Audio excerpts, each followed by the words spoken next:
percent of our soldiers who took part in the D-Day invasion are still alive. Hello, I'm Taylor Wirtz in for Amanda Hall. And I'm Russ McCaskey, and one of those soldiers lives in Inglewood. And Wink News anchor Emma Heaton is here in studio. Emma, tell us about your conversation with our D-Day hero. Russ, this is George Fodovich. He was just 20 years old when he jumped out of a plane over the coast of France. He and everyone else knew so many people would die that day. George's goal, to survive, then fight the Germans. When the Allies invaded Normandy on June 6, 1944, among the American armed forces, a young paratrooper named George Fodovich. Everything happened so fast, you don't have too much time to think about it. George was a member of the famed 82nd Airborne Division, was one of the first paratroopers to land on Normandy, as part of the second plane to drop soldiers on that historic day. D-Day, it's parachute jump. When we hit the ground, I found out that my commander broke his leg on the way down. Were you afraid? Well, it's not a matter of being afraid. It's a job.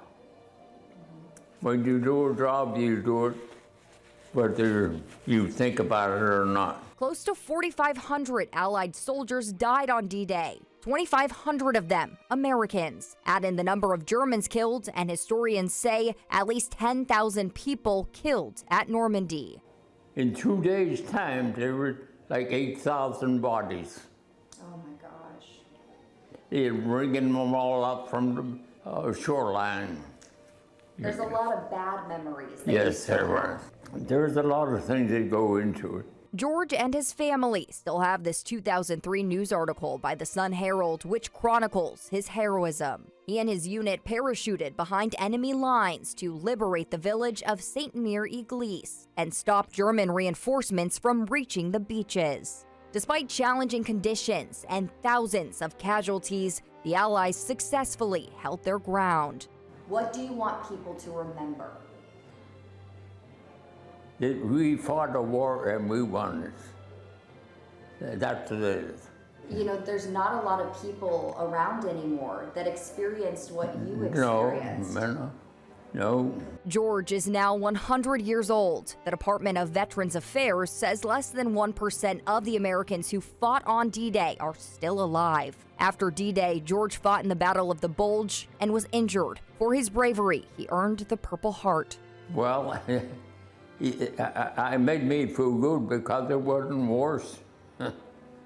It could have been a lot worse. But an even greater gift is the living memory he carries. After so many years, you try to forget it. Can I shake your hand? Thank you for your service. And thank all the other ones who died. George's wish that we never forget the greatest generation and the sacrifices they made for all of us living today. George was motivated to survive for a very good reason. This young lady, Marge, was waiting here at home. They married when he returned and had 2 children. They spent 79 years together before she died in January. George misses Marge so very much, but he knows he'll see her again one day, and that is what keeps him going. Yeah, and all those soldiers, they all, people call them heroes, but they all want to remember those people who did not make it. And We don't have many of them left. no, absolutely not. It's the greatest generation. To keep telling their stories. It is. Thank you.